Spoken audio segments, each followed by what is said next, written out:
Good afternoon, YouTube. Today is a very interesting video, one that I think that might help those who are interested in possibly going to the Android side.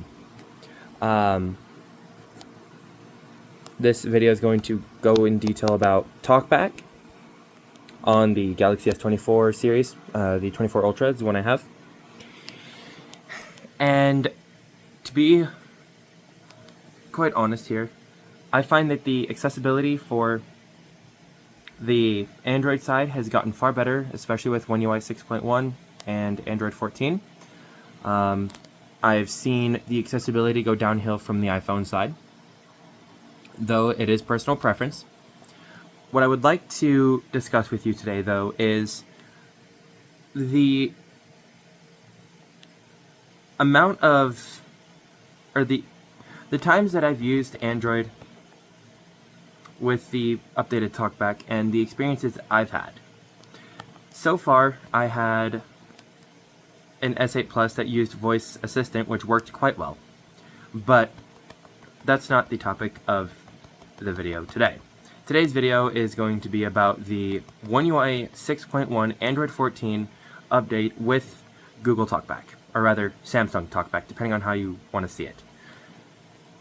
When Android 11 came out a few years ago, Talkback became the primary screen reader for all Samsung devices, with, I think it was One UI 3 or One UI 4, one of the two. I think it was One UI 3, because One UI 4 was Android 12. So One UI 3.0 had come out, and Talkback became the primary screen reader for all devices running Android 11. At least Samsung devices anyway. And over the years, Talkback has been the primary screen reader for all Android devices, Android 11 and newer. Those devices that still have like Android 10, Android 9, will still have the voice assistant. Getting to the Android 14 One UI 6.1 / One UI 6.0 update, Talkback has been a lot more responsive. It does give a lot of feedback where it needs to. It responds quite well to everyday use of the phone. And on the flagship S models, it actually doesn't drain the phone battery as much as I thought it would. So in that aspect, I think that the Android side with the screen reader is far better in the fact that in its responsiveness, in the time it takes to keep up with everybody, or with what you need as a blind individual. And there's just so much to go into with Talkback that I don't think I'd have enough time to cover it in this video, because then it would be way too long. But the biggest highlights I want to I want to highlight here is the fact that customizability is a lot easier to do with Talkback, as you have a lot more options for TTS engines. You actually get to switch your text-to-speech engine from Samsung TTS to speech recognition and synthesis from Google, or for those who want the older name, Google TTS.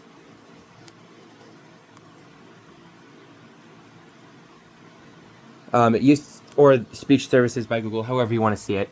But you will see, if you update Android enough, you will see that the Google text-to-speech will be updated to the speech recognition and synthesis from Google. That is a mouthful to say. But you get that. You can download RH Voice, which comes on the Roku devices, the TVs and the players. You can get Vocalizer, which is on all iPhones, iPads, Macs, all of that. Or you can get Acapella TTS, which comes on a lot of the Braille Note displays. Braille Note Touch, Braille Note Touch Plus, comes with it pre-installed. On older versions of Android, you could get Eloquence on Android. Unfortunately, with One UI 6.1, that is not possible anymore, as Google has stopped sideload of non-APK apps from unknown sources. So, unfortunately, that's not an option anymore. But other than that, like, you get a lot of customizability with Android. Your display options are far better. You get information as to when your phone's going to be fully charged. And instead of getting 2 battery pop-ups like you do on iPhones, you get 1 battery pop-up at 15%, letting you know, hey, you need to charge your phone or go into power save mode.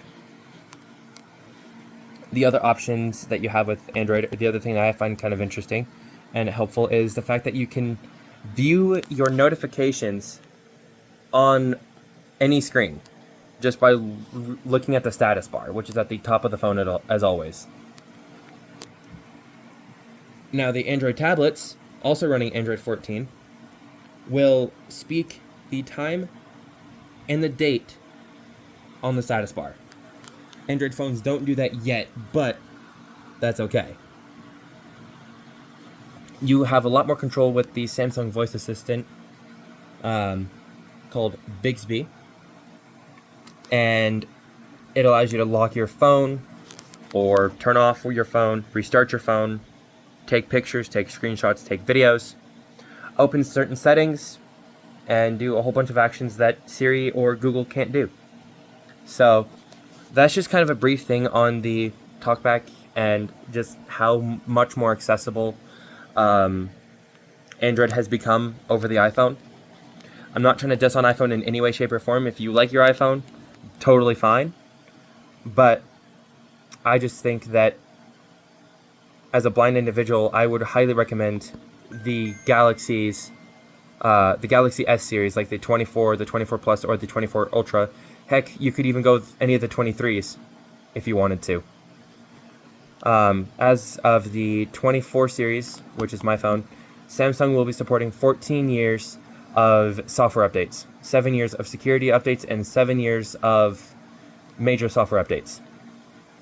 If you enjoyed this video, please give it a like, give it a, turn on the notifications, subscribe, so you don't miss another video. Thank you for watching.